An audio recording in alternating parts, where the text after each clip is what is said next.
Hola, ¿qué tal? Soy Angélica Lenz y me da muchísimo gusto que te encuentres aquí y ahora con nosotros.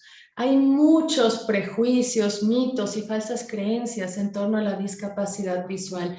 Y uno de estos es de que las personas ciegas no pueden atender y criar a un hijo. Este espacio es para romper paradigmas, como también para informar. Y por eso es que me da muchísimo gusto poder presentarles al invitado del día de hoy, que nos va a hablar acerca de lo que es la paternidad teniendo discapacidad. Está con nosotros César Javier Jiménez Sánchez. Él es licenciado en pedagogía. Tiene una maestría en pedagogía en la línea de investigación de cultura y diversidad educativa.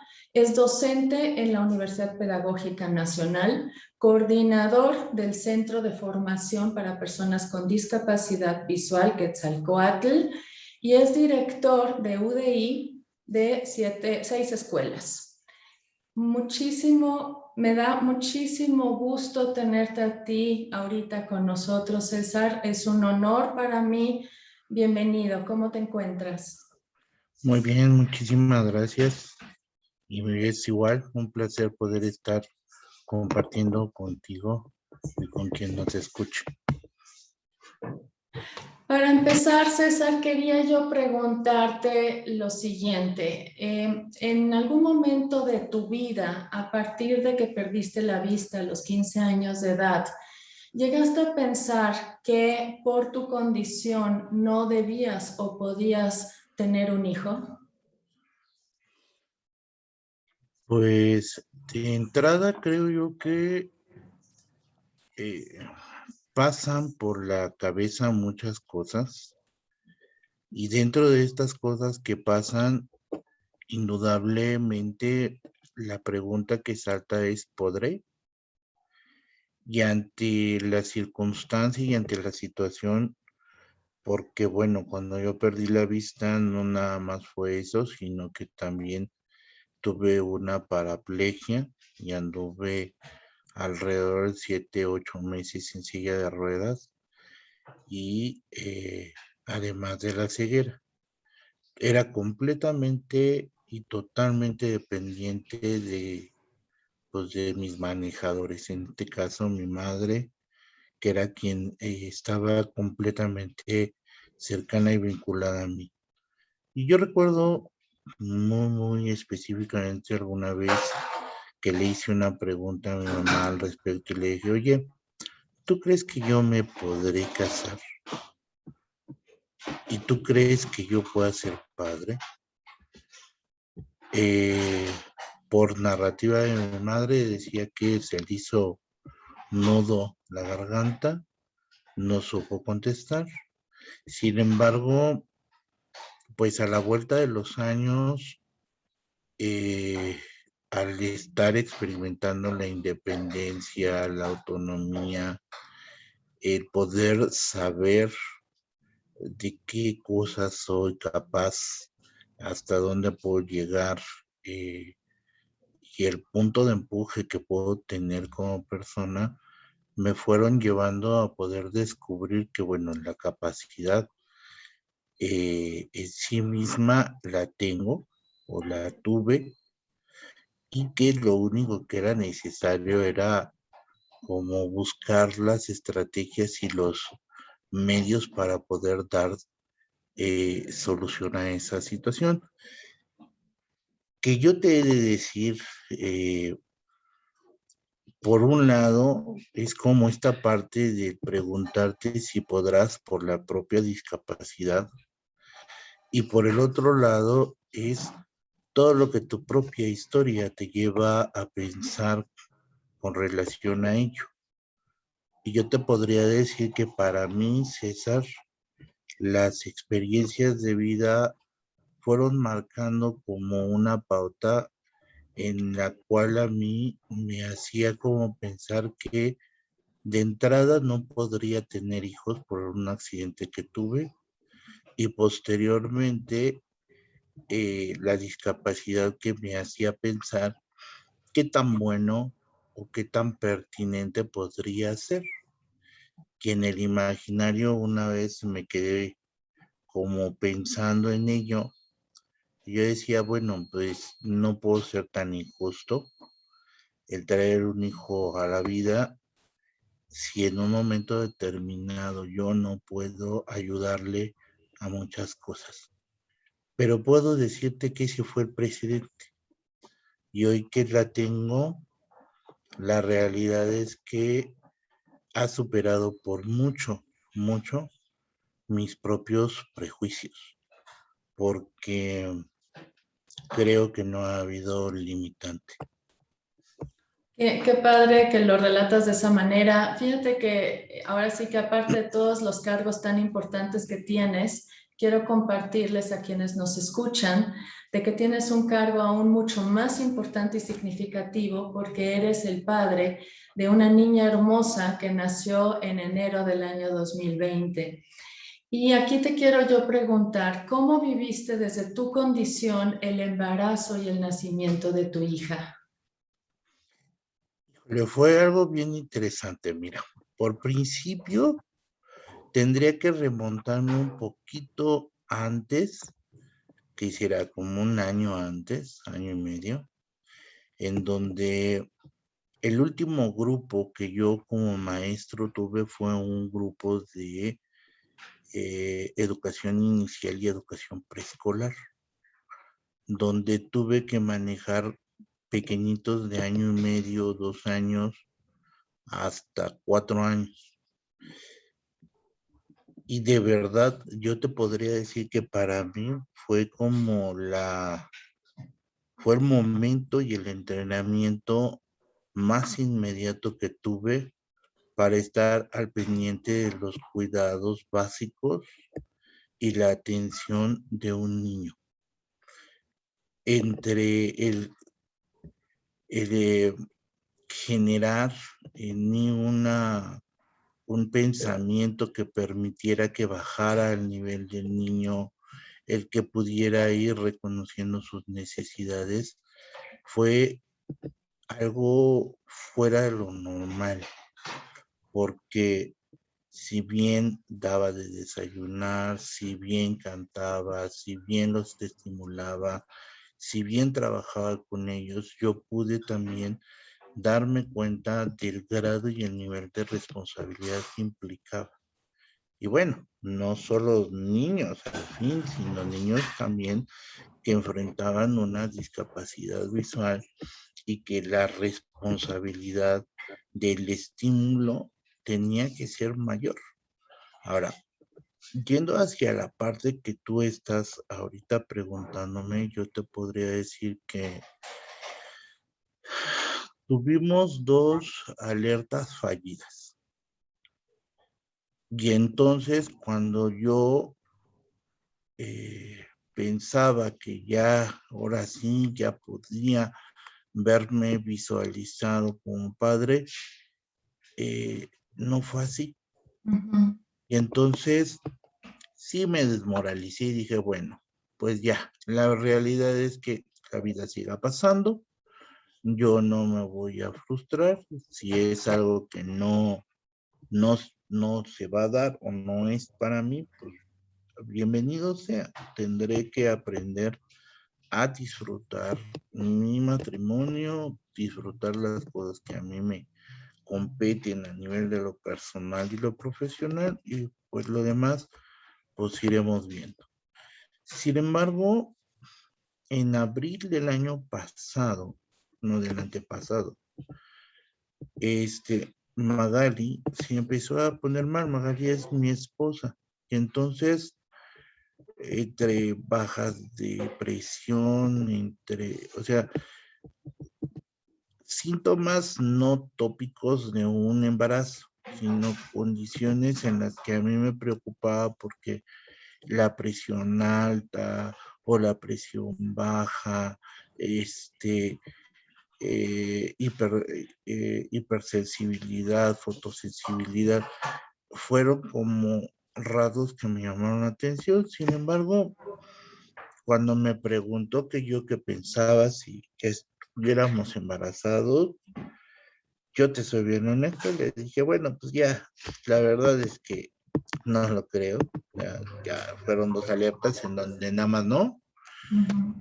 y lo dejamos pasar hasta lo que fue mi cumpleaños, en la mañana de ese día que fue 29 de junio del 2019. Le dije, órale, pues vamos para que te hagas los análisis o que te tomes la prueba, porque si no, pues para que entonces pues, vayamos viendo qué es lo que te está pasando. Eh, Empezaron a llegar las personas que invitamos y pues frente a todo este asunto, pues me dio la noticia que iba a ser papá. Eh, yo soy bien honesto, somos una pareja joven. Algo que yo nunca he creído es que en la sobreatención de una persona que está en estado de gravidez. ¿Por qué? Porque eh, a veces pienso que coartas más la libertad y que más valdría en un momento determinado que, bueno, pueda hacer todas sus cosas y que pueda medir sus propias fuerzas y poder decir hasta aquí, no más. Entonces, yo sí, te soy bien honesto, yo desde el primer momento dije, yo no te voy a sobreproteger, yo no te voy a sobreconsentir porque lo que tienes es un embarazo, no es una enfermedad. Y entonces ella es quien me acompaña, la realidad es que es quien me traslada. Ella maneja, me lleva a las escuelas, me lleva a la universidad. Prácticamente pasamos todo el tiempo juntos y pues pude tener la oportunidad de visualizar todo el proceso del embarazo. Fue una experiencia eh, única en el sentido de ir viendo cómo mes a mes, a lo mejor sí la energía, las fuerzas iban bajando, pero también ir mirando cómo Valeria se iba desarrollando. Y en ese proceso, pues también tuve la oportunidad de hacer lo que muchas veces, mientras la carrera y mientras otros elementos tuve, poner en práctica, que fue estimular a Valeria desde mucho antes de nacer en ese punto de que reconociera el medio, que reconociera sonidos, que reconociera el contacto, mi voz. Eh, sí, yo te puedo decir que subía ella, bajaba escaleras, entraba, salía, cocinaba, nos dábamos nuestros espacios para esparcirnos, ir a teatro, al cine, y jamás tuvimos como esa parte de, no, no te pares, no, no respires, no, o sea, no, la verdad es que no, no fue así. Y la verdad es que yo puedo decir que fue eh, muy importante el haber tomado esas decisiones, porque cuando Valeria nació, realmente, como en el caso de muchas mujeres, que los partos se retrasan demasiado, que las ponen a caminar, que tienen que ponerles dilatadores. En el caso de Magalín y de Valeria no fue así. Valeria empezó a dar presencia de arribo el día 9 a las 11 de la noche. Para las 2, 3 de la mañana se había ya empezado a romper la fuente.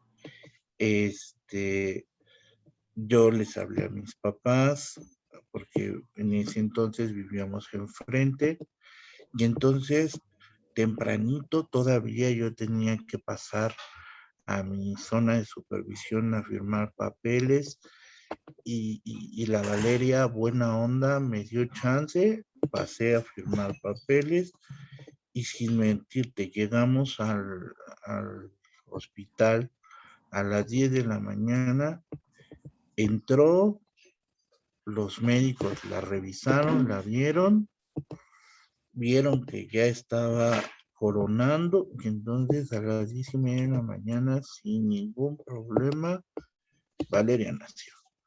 Maravilla.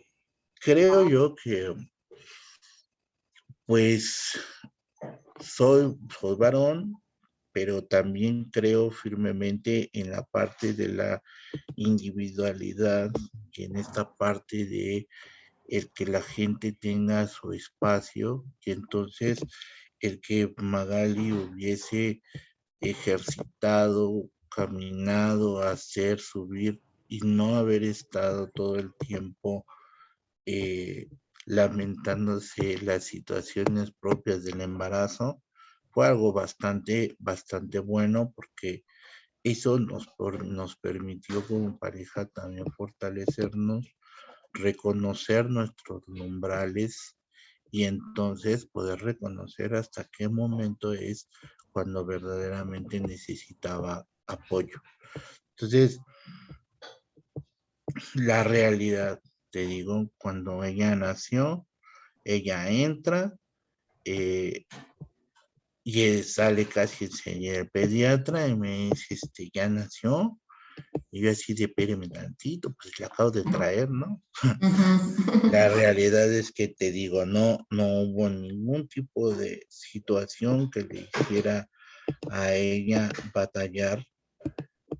Nació sin dificultad. Aparentemente, cuando los ultrasonidos decían que traía el cordón enredado, realmente fue solamente una pseudopercepción que se tuvo en el momento en el que se tomó el contraste, porque la niña venía bien, venía sin ningún problema, y pues frente a algunos vaticinios que decían que por el hecho de yo ser ciego, mi hija iba a ser ciega, pues la realidad es que en ese sentido yo nunca tuve el problema de pensarlo, por dos razones. La primera es porque ya anduve el camino y porque ya sé por dónde se camina, si es que hubiera nacido ciega. Pero por el otro lado también, como mi discapacidad fue adquirida, tampoco tuve como la situación de pensar o que me sobresaltara la inquietud de saber si lo iba a hacer. Entonces, la realidad es que la niña nació bien, está bien, es una niña bastante bien estimulada, con muchas habilidades. Qué bendición, César. Y con todo esto quiero preguntarte, veo que eres un padre muy comprometido y quisiera ver si nos puedes relatar cómo ha sido para ti la crianza de tu hija, porque es tu participación en ella, porque sí veo que eres muy participativo, muy comprometido.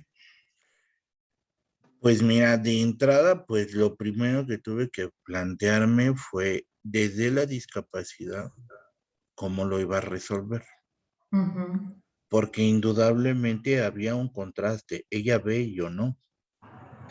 Y ella tiene necesidades visuales que yo en este momento, por mi condición, no las puedo suplir. Sin embargo, el haber visto me permitió a mí el poder generar como buena estratega acciones como muy específicas. Y pues de entrada, lo primero que yo tuve que hacer o lo primero que yo tuve, a lo que tuve yo que comprometerme fue a estar cerca, a vincularme con ella, para que ella pudiera en todo tiempo reconocerme, mirarme y saberme que estoy ahí, que formo parte de su vida. Creo que esa fue la primera de las tareas que fueron fundamentales. Uh-huh. Y bueno, yo te puedo decir que por un lado, yo veo como, por ejemplo, el que Magali maneje y todo esto, pues cuando era chiquitilla, pues quien tenía que traerla en brazos era yo. Y entonces ella se acostumbró a las formas en las que yo la cargaba, la manera en que yo la trataba, la manera en la que yo le cambiaba el pañal, la manera en la que... Y entonces ella fue asumiéndome. Y pues ahorita durante la pandemia, porque déjame te digo que ella nace el 10 de enero y nosotros nos vamos a pandemia el 23 de marzo. Entonces, ese pequeño tramo en donde pudimos nosotros salir, pues fue como muy fuerte porque fue vinculante. Pero una vez estando aquí, pues la realidad es que fue como esta parte de rotación de roles por momentos, porque si había que cocinar, pues cocinaba Magali y yo me quedaba cuidando a la niña. Si había que lavar los trastes, yo lavaba los trastes y ya tenía a la niña. Y situaciones de este tipo que nos fueron como permitiendo ir rotándonos la actividad y dándonos cuenta que no es una tarea absoluta de ella en donde ella tiene que resolver. No, o sea, la realidad es que no ha sido así. En mi caso, yo te puedo decir que de, pues del 23 de marzo a la fecha en donde hemos estado aquí con ella, que la hemos visto desarrollarse a lo largo de un año, 7 meses casi, hemos podido ver cuáles son sus gustos, cuáles son las cosas que no le agradan, enseñarle a caminar, el poder enseñarle a, a estimular su cuerpo, subir, bajar escaleras, escalones, el que empiece ya ella a hablar sílabas y que con esas sílabas identifiquemos nosotros qué es en particular lo que quiere, fue algo y ha sido algo verdaderamente extraordinario. ¿Por qué? Porque entre que tienes que aprender a perder toda la compostura y decir, pues si este es el momento en el que me tengo que tirar al suelo, pues me tiro al suelo. Si este es el momento en el que tengo que ponerme este el disfraz porque resulta que no quiere, pues para hacerla que se desbloquee el mal ánimo, hay que hacerlo. Y desafortunadamente yo podría decir que lo ha acelerado la vida y desafortunadamente la manera de o la cosmovisión hace que la gente no tenga esa disposición. Entonces, yo te puedo decir que para mí ha sido muy grato desde aprender a dormirla, desde aprender a cambiarle un pañal. Han sido también desafíos personales, porque yo le decía a Magali, bueno, cambiarle un pañal con pipí no hay problema. Pero cuando es un pañal en donde no nada más es pipí, es un problema. Pero cuando lo entendí y cuando me di cuenta que pues ante las situaciones, cuando algo es premura, se tiene que hacer. Y aunque te ensucies, pues ni modo, te limpias y se acabó. O sea, creo que en la paternidad lo que no está permitido es estos espacios en donde la gente sea asquerosa y diga, ay, no, yo eso no, porque me voy a vomitar. Pues sí, pero es tu hijo. Tuvo un periodo en donde le dio gripe, le dieron unas gotas en donde verdaderamente para ella eran vomitivos. Y entonces era un show dárselas, pero a los 3 minutos que se las daban se vomitaba y entonces me tocó, ¿no? Ujú, Y entonces yo le decía, no pasa nada, o sea, me quito la playera y se acabó. ujú, Eh, la realidad es que ha sido como esta parte de le entro. Yo me acuerdo mucho los espacios en los que había que bañarla.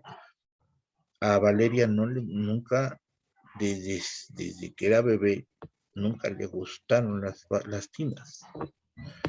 Y entonces era un batallar, porque ujú, apenas si tocaba el agua en la tina y empezaba el drama, pero a todo lo que daba.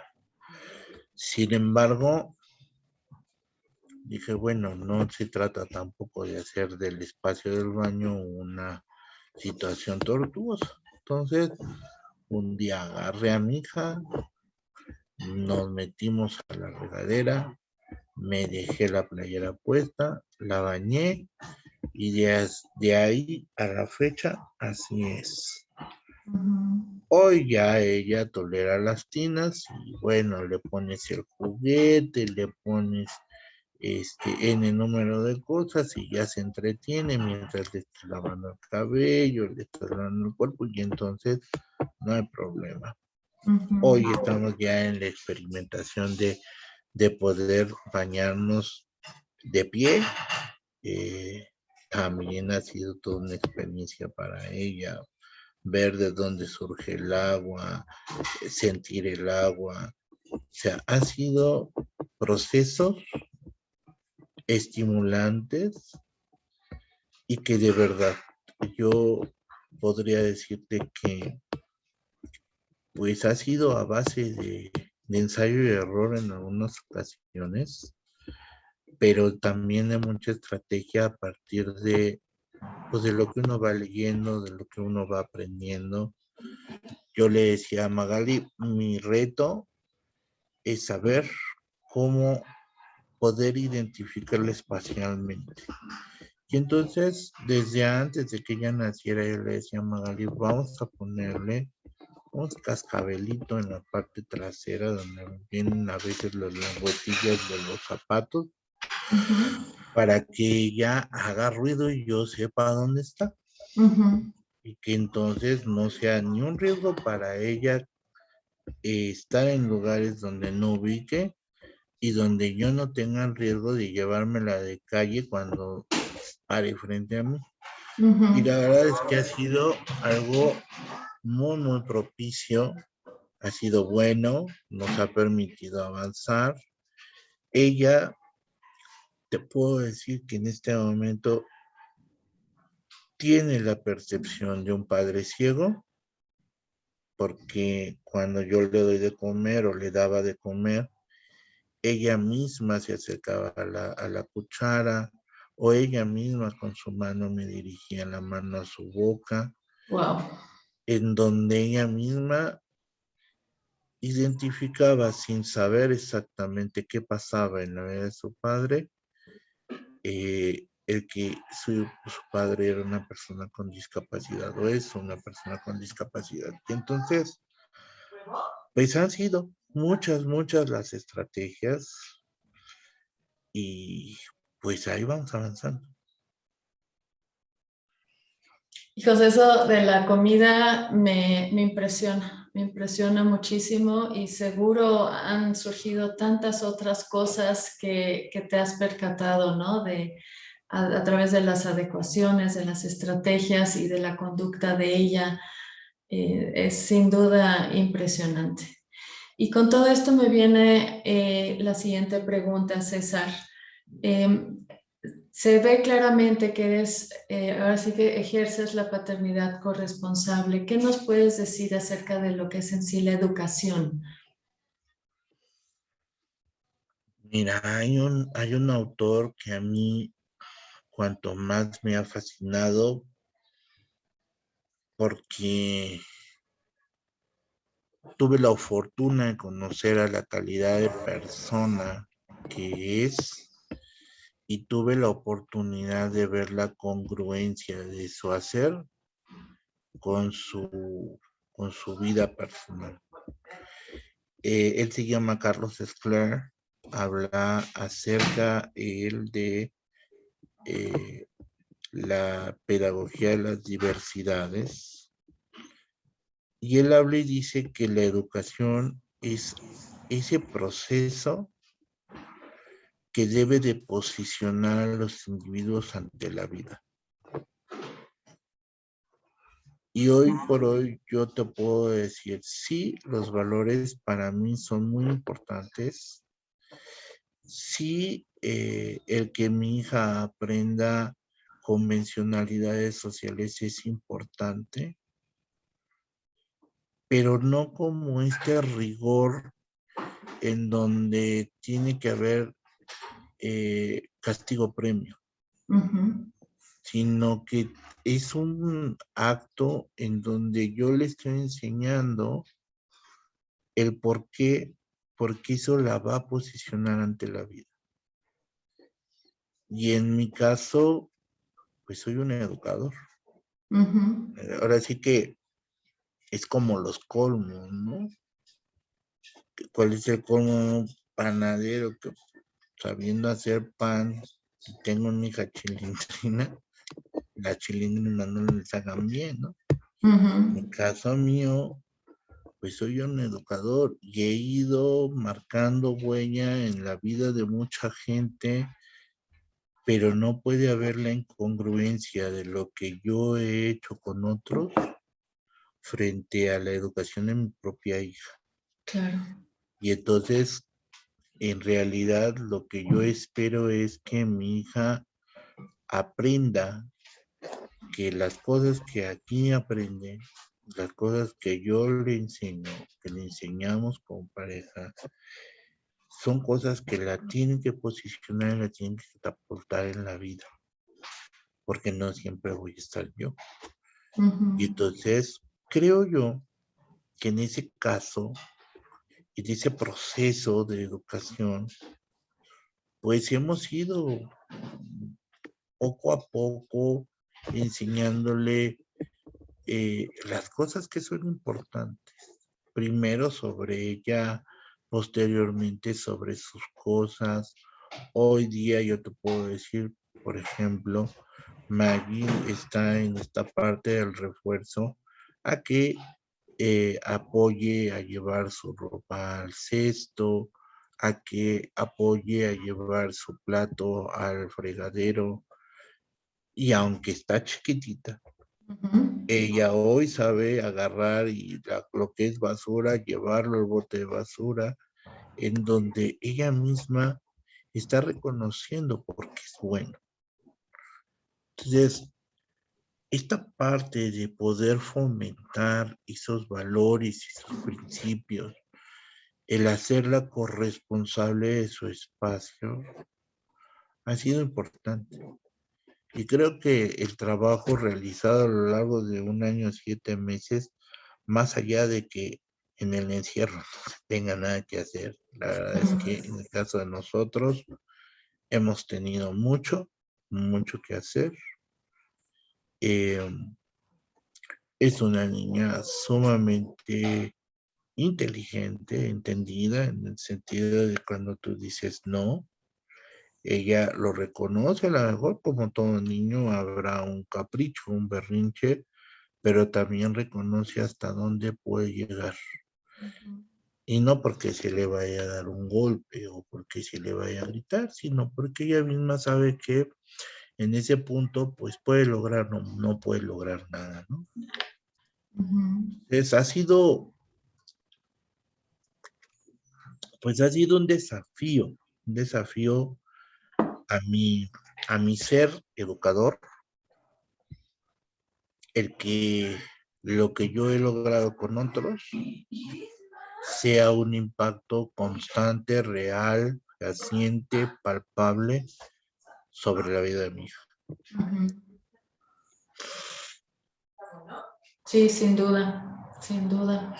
¿Y cómo te miras tú dentro de tu rol de padre y como figura de autoridad? Porque ahora sí que la autoridad sabemos que se va formando en el niño pues a lo largo de toda su vida, ¿no? La figura del padre como autoridad. ¿Qué nos puedes plantear tú respecto a esto desde tu condición? Mira, lo primero que yo creo es que a los hijos necesitas enseñarles instrumentando y dando herramientas. Porque en el caso de mi condición, pues al final yo no, aunque yo esté ahí cerquita, yo no sé si se está subiendo a la silla, a la mesa, no lo sé, porque no lo estoy viendo. Uh-huh. Sin embargo, yo algo que he estado conversando mucho con Magali es enseñémosle cómo, porque una vez que ella lo sepa, pues sí, a lo mejor sí va a haber accidentes, pero van a ser mínimos. ¿Por qué? Porque ella ya sabrá qué tiene que hacer y cómo lo tiene que hacer. Uh-huh. Porque no hay un padre que le esté corriendo. De hecho, esa fue una tarea bien complicada en el sentido de lo que como adultos tenemos siempre como en el instinto reflejo. Vemos que se caen, corremos y decimos, no pasó nada, ¿no? Uh-huh. Sí. En este caso, en mi casa, siempre ha sido, a ver, sí pasó. Entonces, uno no puedo correr porque si yo corro, más se alarma el hijo y más llora. Uh-huh. Entonces, ya se cayó, ok, no le voy a decir no pasa nada, porque sí pasa, porque sí le está doliendo, porque sí se golpeó, porque sí está sintiendo feo, entonces es arriba, fue un accidente y todo va a estar bien. Entonces, hoy ella se cae, ella a lo mejor se pega, y entonces voltea, busca nuestros ojos y entonces la palabra sabe es, todo va a estar bien. Fue un Uh-huh. accidente. Y entonces la realidad es que en ese sentido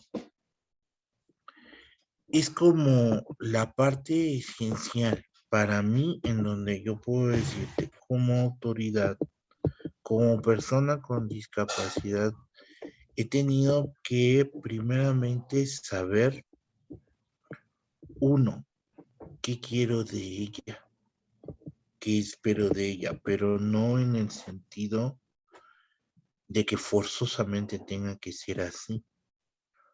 Hoy yo te puedo decir que a la vuelta de año 7 meses, puedo identificar que en su chip ella trae metida toda una descarga artística, Uh-huh. porque escucha música, se levanta, baila, escucha en este momento canciones y empieza ya a agarrar el tono y tararea o hace los ruidos que dan secuencia al ritmo de la música, eh, o sea, en donde uno va observando cuáles son las inclinaciones que va empezando a tener y entonces uno las tiene que ir fortaleciendo. Uh-huh. Entonces, ir reconociendo en ese proyecto de vida que se debe de tener para ella, uno va metiendo las cosas que uno va observando. Y como autoridad, pues el poder saber con claridad, con firmeza, con disciplina, esas cosas que uno sabe que se deben de desarrollar si uno quiere que eso se logre, en lo que uno ha venido observando. Y una de las cosas que yo estoy plenamente consciente y convencido es que en estos juegos que en este momento se viven con este juego de la diversidad del género, algo que yo he estado reflexionando es mi hija es mi hija. Y en el proceso de crianza yo no puedo decirle a mi hija, somos amigos, porque no lo son. Porque en la medida de que ella reconozca que su papá es papá, que puede tenerle confianza, que puede tenerle, estar segura que en mí va a tener una respuesta y va a tener un cobijo.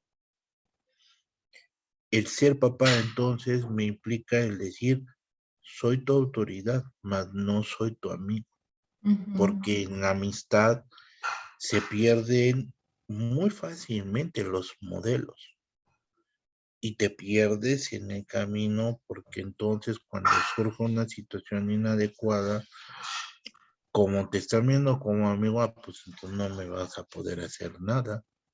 No, no, es que aquí necesitas entender como padre que quien lleva las riendas del timón hasta el momento en el que pueda ser capaz de valerse totalmente por sí misma es mía. Y encaminarla y llevarla por el lugar donde debo es mía. Por lo tanto, no se trata de infundir un miedo sobre un autoritarismo, sino es infundir una seguridad y una confianza sobre una imagen de seguridad y de autoridad en donde sepa que hay puerto seguro cuando llegue conmigo. Y que entonces en ese sentido pueda ella tomar sus decisiones de una manera sabia, sabiendo que puede contar no con el reproche, sino con la escucha atenta, con el acompañamiento de alguien que ha estado cerca. Sí, sin duda tu presencia pues es muy comprometida, muy activa, porque no solo es estar ahí físicamente, ¿no? Sino también estar participando en todo esto. Entonces, eso sí, sin duda ha estado ahí. Y con todo esto también me quedé pensando, ahora sí que la condición de discapacidad visual implica en la paternidad unos retos, unos desafíos, unas constantes adecuaciones, desarrollo de estrategias, o sea, muchas cosas, pero de todo lo que te oigo hablar me viene que también trae muchos regalos, o sea, también le aporta cosas muy positivas, en este caso a Valeria. ¿Tú lo percibes así también? Sí, mira, yo lo puedo establecer en dos sentidos.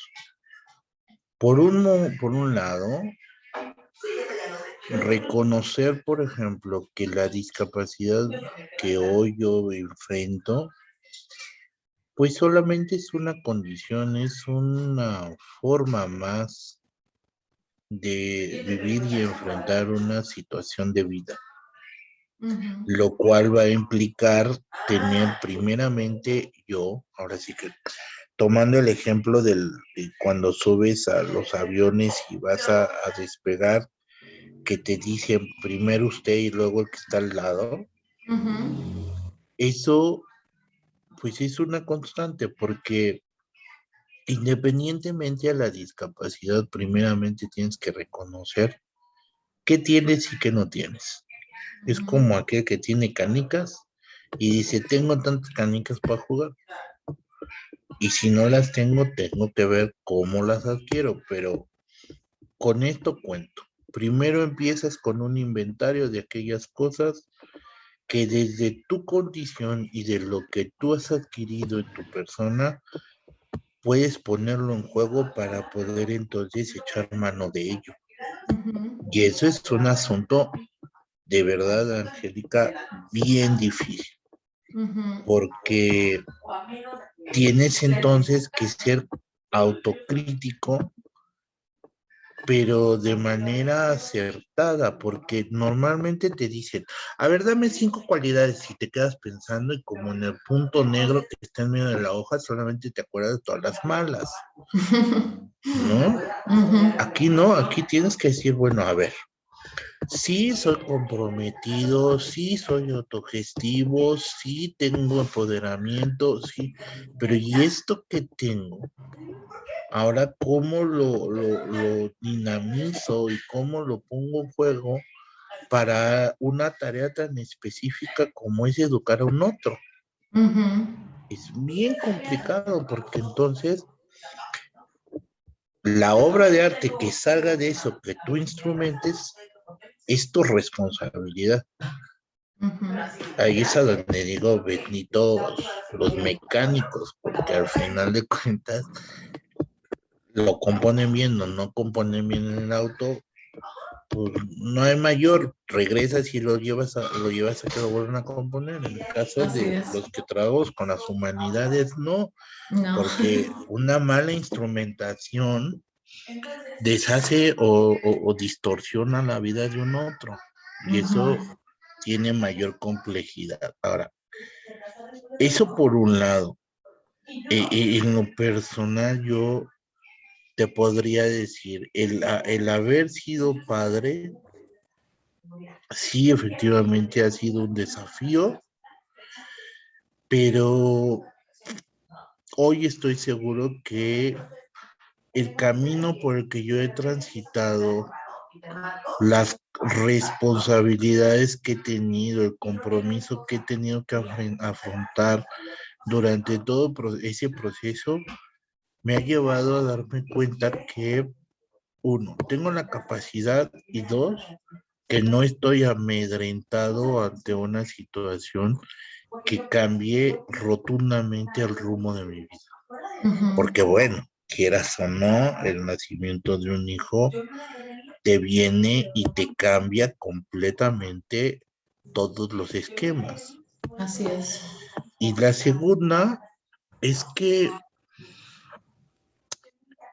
hay por ahí una frase que la gente dice, es que nadie nos enseñó a ser padres. Y yo te podría decir, en este momento, año, 7 meses y casi 17, 20 años de servicio, te podría decir, Angie, que esa es una frase empleada como comodín para la salida de cualquier padre. ¿Por qué te lo digo? Porque sí tenemos un modelo de paternidades y sí nosotros aprendimos a ser padres. ¿A partir de dónde? A partir de lo que nuestros padres hicieron. Esos son nuestros más cercanos ejemplos de la paternidad.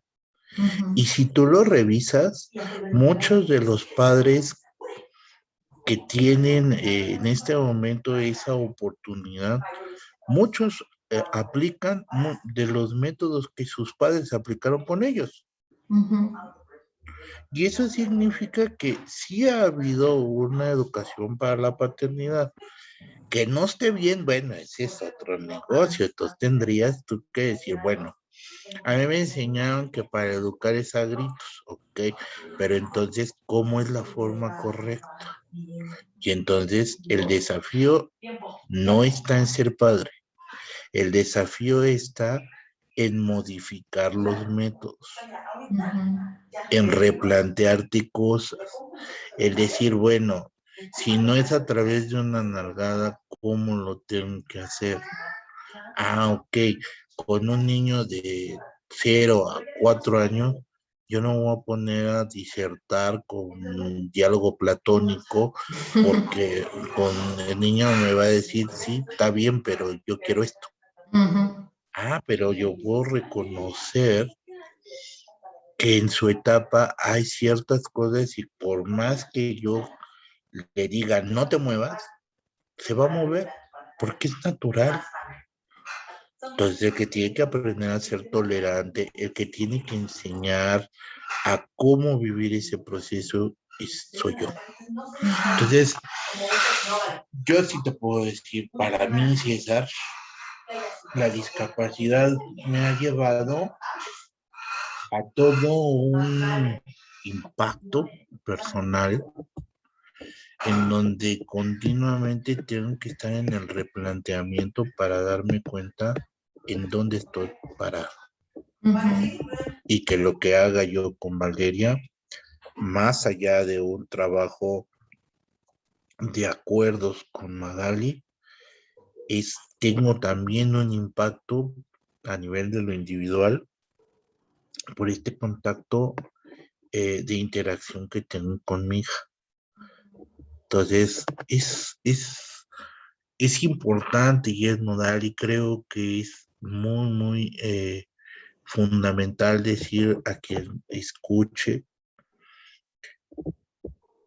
que si en un punto de la vida uno no se detiene para poder hacer un análisis de hacia dónde ha recorrido su camino y si ese camino que se ha recorrido se aleja de la meta, hay que replantear.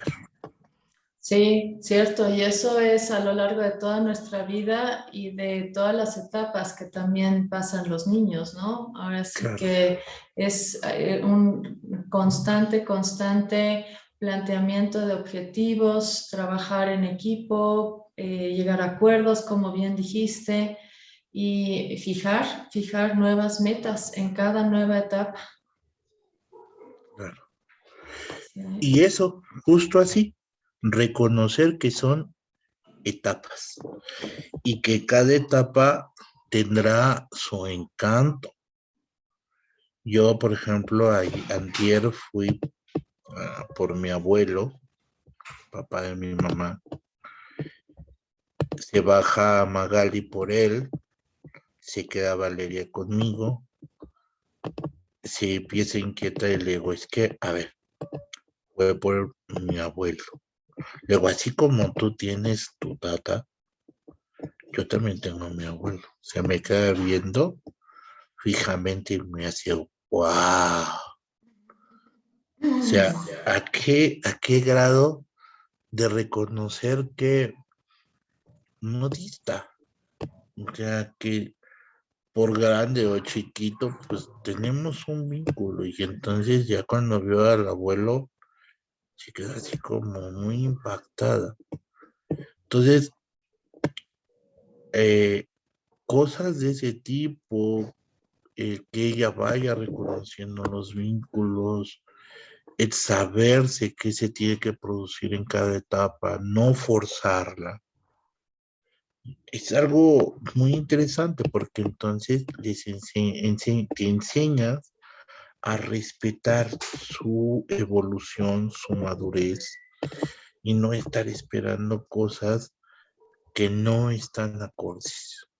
Que es algo que yo enfrento constantemente con padres de familia, que su expectativa está a la verdad que el niño escribe y lea y está en segundo de preescolar, siendo que el plan programa dice que no, que en preescolar no se enseña ni a escribir ni a leer, Ujú, pero cuando el padre lleva a la escuela al niño, pues su imaginario es lo que tiene que hacer es aprender y aprender a escribir y a leer, ujú. pero lo violentas. Entonces, hoy yo te puedo decir, oralizo espacios, sí. Conoce cosas, sí. Pero de violentarla a que ella haga cosas que en su momento no son necesarias, no hay necesidad. Ujú. Eso creo que hace niños menos estresados, más felices, con más capacidad de poder resolver lo que en su momento y a sus condiciones se les puede enfrentar. Ujú. Sí, sí, ciertamente. Pues qué padre ha sido escuchar todo esto que nos has aportado, César. Muchas enseñanzas dentro de todo lo que nos has explicado, de cómo lo has manejado tú. Creo que esto trae un mensaje muy importante, sobre todo para los jóvenes, con o sin discapacidad, ¿no? El prepararnos, el que se planteen y se hagan un plan de vida y con proyecto, con objetivos y que trabajen sobre eso, tengan o no discapacidad. No sé si quisiera cerrar con algo, agregar algo más. Pues nada más, hay una frasecita que yo acuñé hace muchos años, Angie, cuando entré recién a la universidad y que la puse en todas las portadas de mis cuadernos para que no se me fuera a olvidar. Y que la puse como parte de las frases de recordatorios y agradecimientos en mis tesis. Y dice, la discapacidad limita al cuerpo, mas no al pensamiento. Deja a tus pensamientos volar libres como las aves y verás si estos no anidan en ti grandes sueños e ilusiones. Qué hermosa frase. Yo te puedo decir que mi tragedia no fue ser discapacitado. Yo creo que mi tragedia hubiera sido el haberme quedado en la lamentación por lo perdido. La realidad es que he tenido la oportunidad de poco a poco dejar volar mi imaginación, ir forjando sueños, y el ser padre hoy tiene la concreción de un sueño. El haberme casado es la concreción de un sueño. El tener hoy un trabajo estable forma parte de todos esos trabajos, de todo ese ahínco y todo ese tesón puesto a todo un conjunto de acciones, pero jamás puestas sobre una discapacidad, sino puestas sobre la capacidad. Pues creo todo se puede lograr siempre y cuando se tenga la voluntad y la disposición. Sí, y de esto también das tu testimonio en otra entrevista que yo te hice, y ahí les invito a las personas que me sigan en mis redes sociales para estar atentos al lanzamiento de mi segundo libro, que es una guía emocional para poderse sobreponer al dolor y resignificar la vida tras una pérdida parcial o total de la vista, donde cierro con 4 entrevistas a mujeres y 4 a hombres que, teniendo discapacidad visual, han destacado en diversos ámbitos. Y una de estas historias es precisamente la de César. Entonces, para aquellos que quieran saber más sobre César, sobre su historia, sobre esto precisamente lo que nos estás relatando ahorita, César, tus sueños, tus retos, todo lo que has logrado. Ahora sí que está muy padre esa entrevista para que la puedan leer más adelante. Y pues ahora sí que les platico también a los que nos escuchan de que el centro de Quetzalcóatl, donde tú eres coordinador, es donde yo aprendí a usar el JAWS.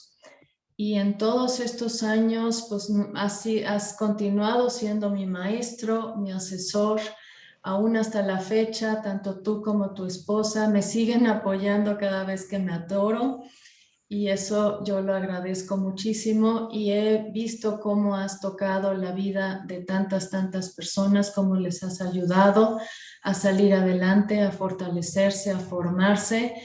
Y ahorita con lo que nos estás compartiendo de la manera como estás criando y educando a tu hija con todos los conocimientos que tienes, con todo el amor, el cariño y la dedicación, pues eres un gran ejemplo de vida, César, y por eso pues te agradezco muchísimo tu tiempo y tu disposición para habernos abierto ahora sí que a lo privado de tu vida, dejarnos echar una miradita.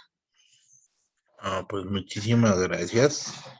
Eh, es un placer. Creo que cada vez que uno abre las diferentes puertas de lo que compete a la vida personal, uno también puede hacer ese balance de qué tanto ha caminado y, y también forma parte de este espacio en donde uno se sorprende, no en un sentido de arrogancia, sino en un sentido directo de lo que ha implicado el caminar. Y pues muchas gracias que me apoyaste a generar estas acciones y pues estamos por aquí, lo que necesites. Claro que sí, César, pues muchísimas gracias y pues cuídense mucho y que siga creciendo Valeria de una manera tan sana y tan bonita. Gracias.